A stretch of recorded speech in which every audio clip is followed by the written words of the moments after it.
Hari ini saya masih ada bersama dengan keluarga saya. Jadi saya masih ada di Manado bersama-sama dengan keluarga saya.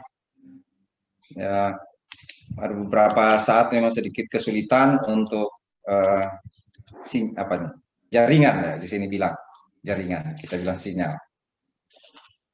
Tetapi saya sangat percaya bahwa uh, Tuhan Yesus menopang kita, memberkati kita. Hari ini kita belajar lagi dari Filemon. Saya selama berada di Manado ini, saya diurus oleh adik-adik saya. Jadi mereka mengasihi saya. Sangat mengasihi saya. Jadi makanan-makanan berlimpah ruah. Ya, sangat dikasihi oleh saudara-saudara saya, oleh adik-adik saya. Dan saya belajar dari Filemon. Saya melihat Filemon, melihat apa yang Paulus katakan kepada Filemon, kita juga bisa melihat ini nanti sama-sama di Filemon. Kita sudah pernah merenungkan dari ayat 1 sampai ayat yang ke-7, dan hari ini dari ayat 8 sampai ayat yang ke-22 sudah dibacakan tadi oleh Penatua Yudi Riza. Terima kasih Pak Yudi. Waktu lalu saya sudah bicara tentang bagaimana sulitnya menjadi orang percaya. Bagaimana sulitnya menjadi orang percaya yang harus memuliakan Tuhan. Bagaimana sulitnya menjadi orang percaya yang menerima berkat dari Tuhan. Bagaimana susahnya menjadi orang percaya yang menerima berkat dari Tuhan. Biasanya kan kita suka dengar atau mungkin kita juga berpikir seperti itu, yaitu kalau menjadi orang percaya seharusnya lah orang percaya itu menerima berkat dari Tuhan. Tapi waktu lalu kita sudah renungkan betapa susahnya, betapa sulitnya menjadi orang percaya yang menerima berkat dari Tuhan. Betapa susahnya menjadi orang percaya yang harus menjalani hidup. Kalau kita belajar dari Filemon. Kenapa saya katakan begitu? Seperti yang lalu kita sudah sama-sama baca itu, kalau kita lihat di dalam ayat yang kedua dari Filemon ini, dikatakan di sana ada keluarganya, ada Apfia dan ada Arkipus. Dia bilang itu teman seperjuangan, dan ada jemaat di rumah Filemon di kota Kolose.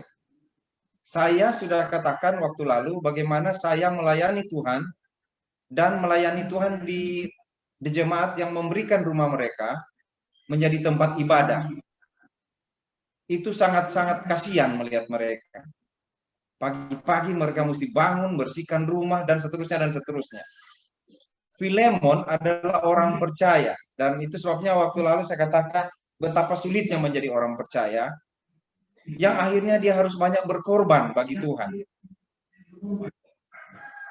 Mungkin nggak bagus saya mau katakan itu ya, harus berkorban bagi Tuhan. Tetapi saya mau kita melihat bagaimana diri kita dibandingkan dengan Filemon.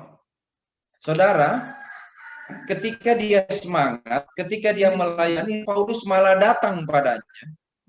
Filemon ya. Malah Filipus malah datang padanya dengan permintaan-permintaan yang saya pikir kalau itu adalah posisi kita akan kesulitan. Kalau itu adalah posisi kita akan sangat kesulitan. Kenapa? Saya sudah beri rumah saya bagi Tuhan, saya istri dan anak saya sudah melayani Tuhan, lalu saya mengalami masalah ketika pembantu saya, orang yang saya kasih di rumah saya, pergi melakukan sesuatu yang tidak saya kehendaki, dan Paulus bilang kamu harus terima kembali orang itu. Orang itu bernama Onesimus. Ya, saya pikir sangat sulit, sangat sulit. Tidak mudah menjadi orang percaya ternyata. Tidak mudah menjadi orang percaya yang menerima berkat dari Tuhan. Karena toh sesudah kita terima berkat dari Tuhan, kita harus berbagi dengan orang lain. Kita harus menjadi saluran berkat bagi orang lain. Kita harus menjadi orang yang menunjukkan sikap yang lebih dari orang lain. Paulus bicara kepada Filemon tentang Onesimus. Kita sudah bicara pada waktu lalu tentang Onesimus, yaitu orang yang bertemu dengan Paulus di penjara. Sepertinya Onesimus ini adalah orang yang melakukan kejahatan dan akhirnya dia harus masuk penjara dan bertemu dengan Paulus di penjara. Onesimus bertemu dengan Paulus setelah dia bebas, dia harus kembali. Paulus minta dia kembali kepada Filemon untuk melayani bersama-sama, menjadi saudara seiman Filemon. Saudara bayangkan posisi Filemon. Orang yang melakukan masalah dalam keluarganya, pergi, dihukum, dan dia mesti balik dan terima orang itu. Bagaimana ya kalau di posisi kita ya? Sulit ya. Makanya saya bilang sangat sulit menjadi orang percaya.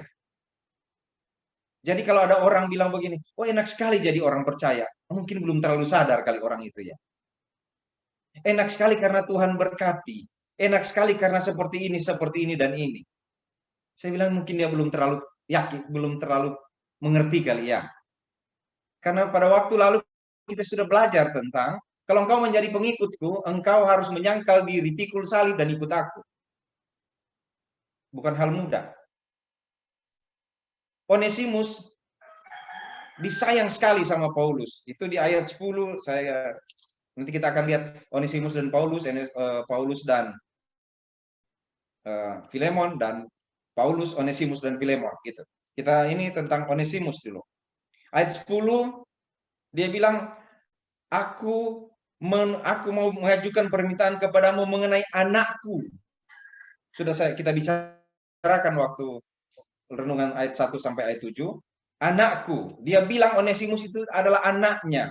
Yang dia maksud di sini adalah orang yang dia menangkan bagi Tuhan di dalam penjara. Sesuatu yang luar biasa terjadi bagi Paulus, yaitu ketika dia berada dalam penjara, dia bukan menyerah kalah, tapi dia, itu satu yang saya katakan sangat sulit menjadi orang percaya. Ketika dia dalam penjara, harusnya dia mengeluh, harusnya dia menggerutu, harusnya dia menderita. Tetapi bagi Paulus tidak. Dia malah melayani Tuhan dalam penjara dan dia bertemu dengan Onesimus.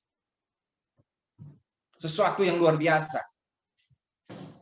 Jadi di dalam penjara pun dia masih menemukan seorang anak baginya. Anak rohani. Onesimus namanya.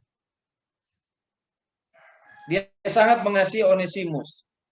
Dia bilang Onesimus itu adalah buah hatiku, itu ayat 12. Dia kusuruh kembali kepadamu, dia yaitu buah hatiku. Kita sudah bicara waktu lalu, pasti Onesimus itu bicara yang indah tentang Filemon. Dan Paulus terkesan dengan Onesimus yang berubah hidupnya ketika menjadi percaya pada Tuhan Yesus. Seorang hamba Tuhan yang sudah menjadi tua, dia nanti saudara lihat, dia bilang, aku telah menjadi tua dan aku sekarang ada dalam penjara. Aku sudah tua, aku di dalam penjara, tetapi aku bangga. Itu ayat yang ke-9. Dia di dalam penjara, aku sudah menjadi tua, tetapi aku memiliki buah hati, yaitu Onesimus. Saya berada di Manado, saudara. Saya bertemu dengan orang-orang yang dulu saya injili.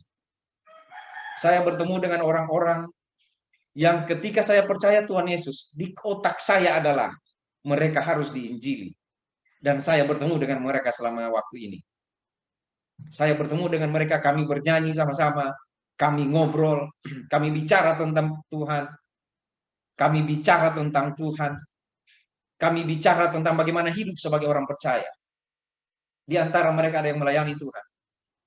Sebagai penatua, diaken, Samas di sini dibilang, guru sekolah minggu, apa namanya itu, yang pendoa-pendoa, pelayanan doa mereka.